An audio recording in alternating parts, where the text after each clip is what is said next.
Bom dia, boa tarde, boa noite. Nós vamos falar sobre noções de direito do trabalho, né? Um pouco da sua história.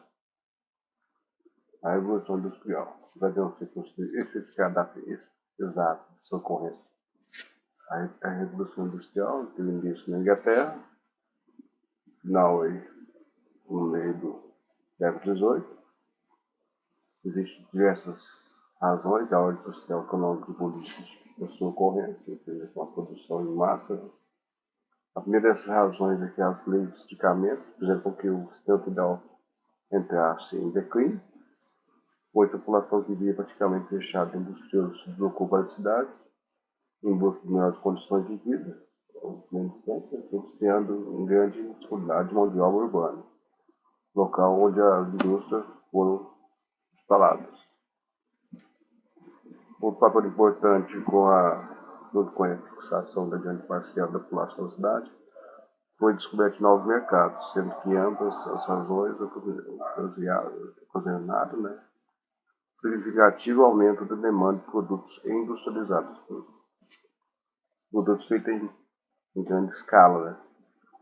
Saber que houve um grande inchaço funcional nas cidades inteiras durante essa função nas grandes cidades, cidade de Manchester, de 36 mil foi para 353 mil, Leeds, 53 mil para 152 mil, ou seja, mais que o triplo, muito mais que 10 vezes, assim de maneira progressiva, conforme o quadro aí, na obra de Herbert Putney, página 58.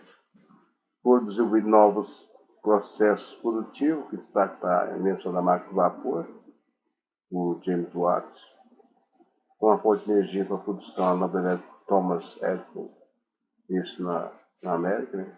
A máquina de criar James Hunger, motivo vapor de George Stephenson, e diversos outros inventos que ficaram importantes na vida humana aí no século XVIII, no meados do século. Então, no momento de hoje, né, tem continuado, mas a princípio foi esse período aí. Ainda na Idade Média, passando pela Idade Moderna. Os processos de produção. A produção passa então com incremento aí, evolucionário em processo artesanal, né, pelo princípio da máquina ao vapor de regulares. A liberdade foi grande problema, com a chegada da nacionalidade inglesa, as indústrias absorver parte dessa mão de obra. Lembrando que trabalhava até 16 horas por dia, 12 horas, e tanto mulheres, homens e crianças.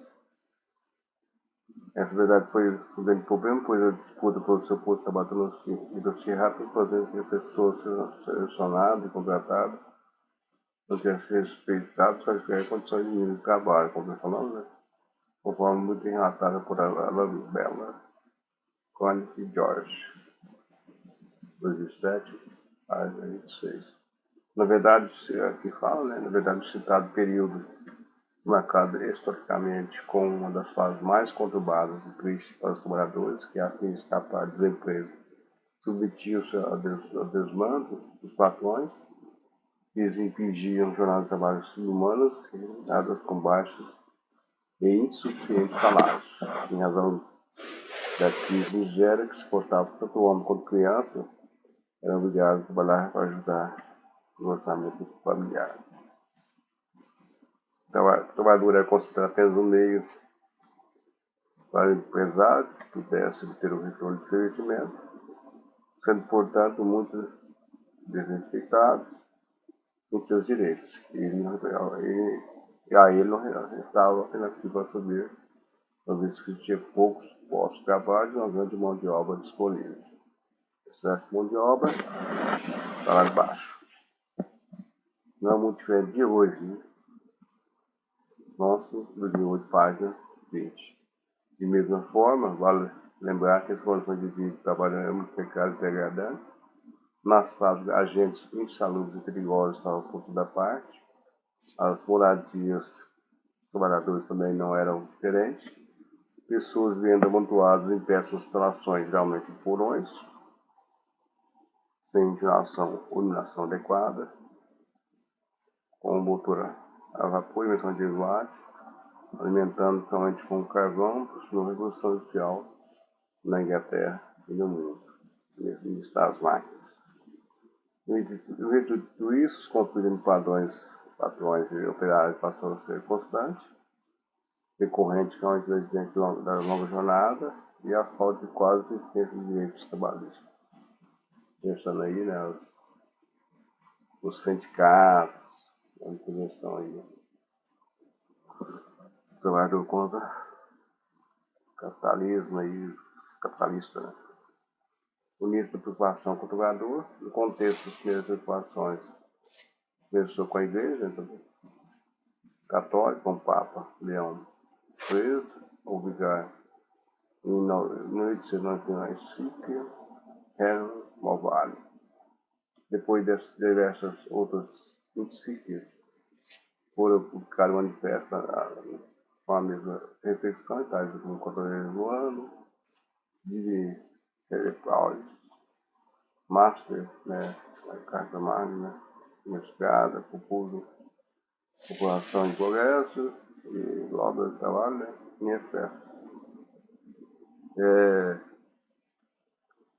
Tem vários aí, né? Você consegue acessar aí pela internet para ver essas obras. As condições quase desumanas de trabalho, né, deram início às primeiras agremiações no sindicato, e passaram a pleitear a melhor perspectiva de trabalho e a origem dos sindicatos como conhecemos atualmente, e das filosofias da esquerda, contrapondo o capital e o trabalho. Movimentos sociais surgem com muita força, tais como a Associação dos Trabalhadores, de William Loftus, o meu sentido de nerd, vestido com na lua, apesar porque as máquinas eram a razão de toda a pobreza e miséria da época. A gente sabe que não é só as máquinas, é a administração pública, a administração privada. E para definir suas ideias, encaminhou uma carta importante industrial inglês, com os seguintes termos, conforme abordado por Paul Time, Chile, 2008. Possuímos informações que você é um dos pedaços que tem um desses recitados teatros mecânicos, e meus homens encarregados de escrever e fazer advertências que você desfaça deles.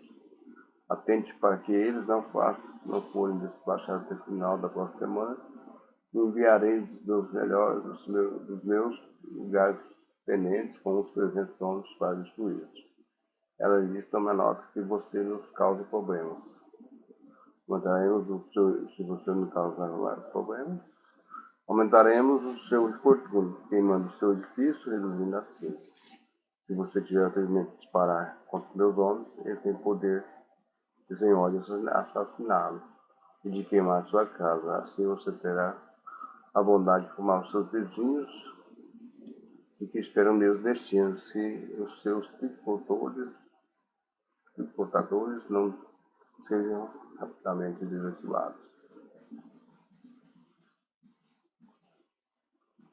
Seus seguidores ficaram conhecidos como ludistas ou quebradores de Marx, também nesse período dispõe a idealistas como Karl Marx, Friedrich Engels, que viveram o Manifesto do Partido de 1948, o Manifesto do Partido Comunista, sugerindo medidas práticas para acabar com o respeito aos operários, ou seja, aos trabalhadores.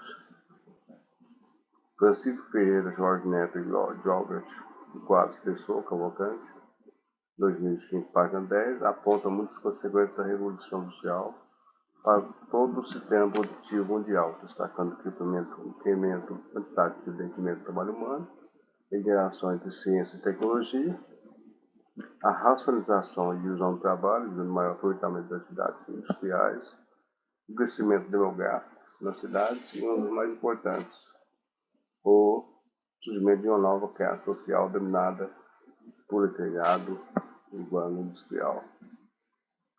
A Revolução Industrial traça alguns marcos importantes, um deles na fase mais avançada em 1908, foi a ideia de produção em massa, proposta por Henry Ford, um veículo automotor para se tornar popular ao redor do mundo. Sabe que a marca Ford até hoje, em automóveis.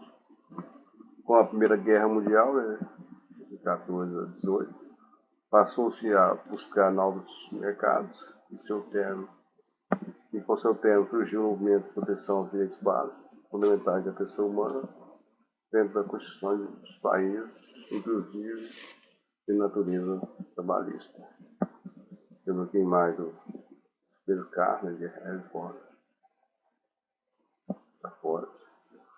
Você sabia que no México, em 1917, durante a Primeira Guerra, foi o primeiro país a adotar a Constituição, a Constituição do Direito do Trabalho, como estabelecimento de jornada máxima de 8 horas e noturna de 7. Diurna de 8 e noturna de 7. Proibindo o trabalho de menores de 12 anos, limitando a jornada dos menores de 16.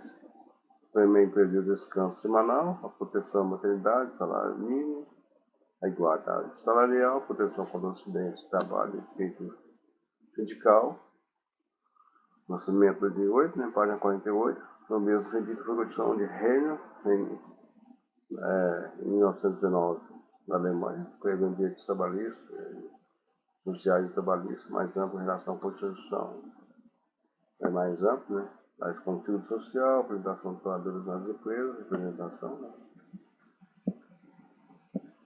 Assim, em 1919, no Tratado de Versalhes, surgiu a Organização Internacional do Trabalho, a OIT, como organismo internacional responsável por regulamentar, através de convenções e recomendações em relações das condições de trabalho humano, relação ao trabalho escravo, né? Demonstrar opressão, né? Jornada de horas, salários baixos. Torna-se posteriormente uma agência especializada das Nações Unidas, composta por representativa dos governos do mundo todo, dos empregadores e dos empregados que possuem direito a voto com o mesmo peso. 2008, página 25, ou seja, uma luta inconstante, né? Evolução. Até hoje ainda tem muita coisa que precisa ser aperfeiçoada. Com outro marcante foi o registro da Itália em 1927, o surgimento da Carta del Lavoro. Esse documento teve alguns direitos trabalhistas, influência fortemente a legislação trabalhista de diversas nações, inclusive a do Brasil. Em 1939, ocorreu a Segunda Guerra Mundial, reforçando mais ainda o estado de continuação dos direitos surgidos após a Primeira Grande Guerra. O que significa o termo constitucionalização de direitos, ou seja, as leis do trabalho.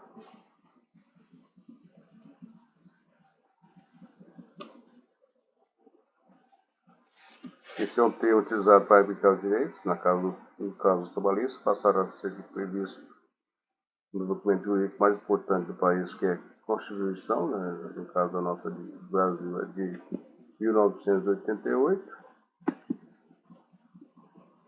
e não apenas em leis. Ninguém ou pouca gente conhecia, ou seja, uma lei que tem que ser publicada, né? Depois de falar sobre o ditado sobre royalties, né? De produção em massa. Uma é americana, a outra japonesa. Tem a mesma visão, vai falar um pouco. Valeu?